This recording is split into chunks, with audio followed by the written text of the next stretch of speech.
Syla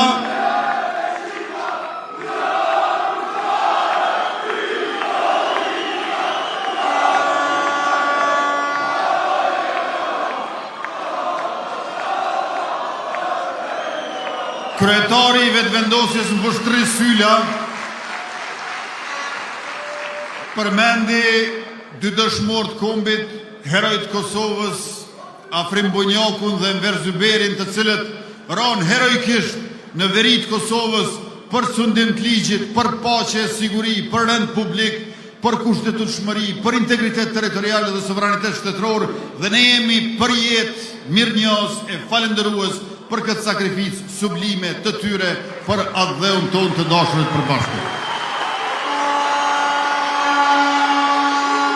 Sot në veriun e Kosovës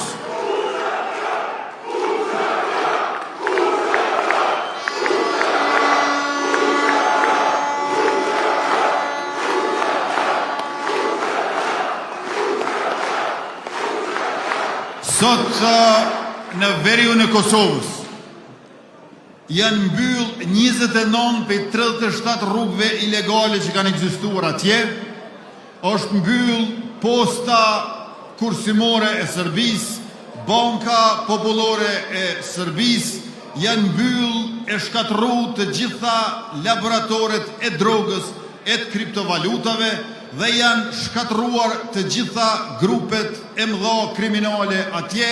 Kriminal të mëdhej nuk ka, mund të ketë kriminal të vegjël, sa ata të mëdhej ose kanë ikë në Serbi, ose janë vranë Banjsk, ose janë burg në Kosovë. Ky është rezultat i jashtëzakonshëm i shtetit tonë i Republikës Kosovës. Policisë Kosovës ja kemi rrit buxhetin e gjithëmbarshëm për 2/3 dhe në mandatin e ardhshëm do të mundsojmë për ata që duan edhe pensionimin e parakohshëm. Do ta zbresim prej 65 vjeç, fillimisht në 63, mandej të poshtë deri në 55, për ata që duan të pensionohen.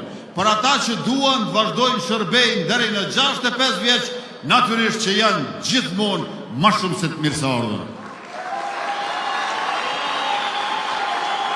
Por nuk do ta kemi, vetëm nuk do ta kemi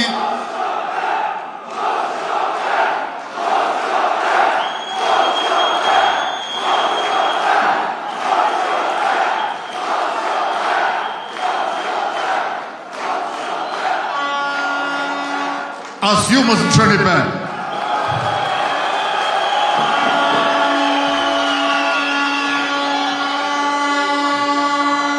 Por jo vetëm që do ta ofroj mundësim për pensionim parakohshëm policëve të Kosovës, po nikosisht edhe për gradim të përshpejtuar. Policët me raste kanë pritë 10 vjet për të ngritur 1 gradë. E tash do të organizojmë teste dhe mundësin që të gradohen më shpejt, të marrin 1 e 2 grada një herëz.